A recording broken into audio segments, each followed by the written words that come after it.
Bonjour à toutes et à tous, et bienvenue dans un nouvel épisode de Trésors du savoir. Aujourd'hui, une question qui intrigue de nombreuses personnes. Combien de livres faut-il lire pour être considéré comme cultivé? Et surtout, quel type de livres faut-il privilégier?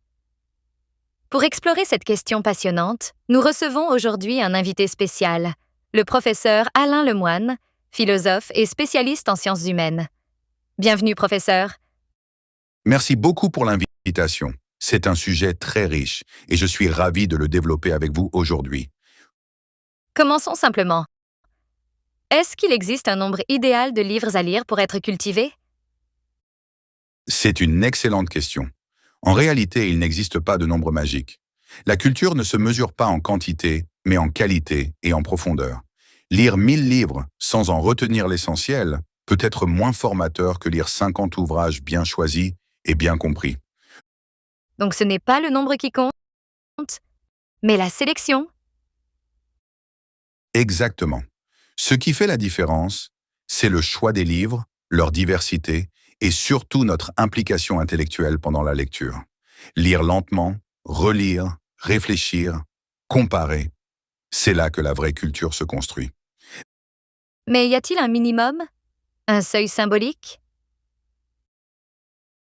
Disons que lire une centaine de livres fondamentaux dans différents domaines peut donner une base solide. Philosophie, histoire, littérature, sciences, économie, sociologie. Si vous couvrez ces grands axes, vous développez une vision du monde équilibrée. Qu'entendez-vous par livres fondamentaux? Ce sont les livres qui ont marqué l'histoire des idées, qui posent les grandes questions universelles. Par exemple, Le banquet de Platon, Les Misérables de Victor Hugo, Une brève histoire du temps de Stephen Hawking, ou encore Le Capital de Marx. Des œuvres qui structurent la pensée. Et que pensez-vous des livres modernes, plus accessibles? Ils sont tout aussi importants. Il faut savoir équilibrer les classiques et les contemporains. Un bon essai de Yuval Noah Harari, un roman de Leila Slimani ou une biographie bien écrite peuvent offrir une richesse immense. Alors, comment organiser sa lecture? Je recommande de diversifier les genres, alterner entre romans, essais, biographies, poésie, et aussi alterner les domaines. Lire un livre d'histoire, puis un roman, ensuite un traité scientifique. Cela stimule la curiosité et évite la fatigue intellectuelle. Et pour ceux qui n'ont pas l'habitude de lire? Commencez petit. Lisez 15 minutes par jour, choisissez des livres courts mais percutants. Ce qui compte, c'est la régularité, pas la vitesse. La relecture est-elle importante? Essentiel. Un même livre peut révéler de nouvelles choses à chaque lecture. Relire un ouvrage à différentes étapes de sa vie, c'est redécouvrir ses propres pensées à travers lui. Est-ce qu'il faut prendre des notes pendant la lecture? Absolument. Noter les idées clés, écrire des réflexions personnelles, c'est ce qui transforme la lecture passive en lecture active. La mémoire en profite et la pensée critique se développe. Quels conseils pour les jeunes qui veulent devenir cultivés? Qu'ils osent sortir de leur zone de confort. Lire un livre difficile n'est pas une punition, c'est un exercice d'élévation. Et surtout, qu'ils discutent de ce qu'ils lisent. Le dialogue est le meilleur prolongement de la lecture. Et Internet dans tout ça? Remplace-t-il la lecture? Internet offre des contenus intéressants, mais ce sont souvent des fragments éparpillés. Un livre construit une pensée sur la durée.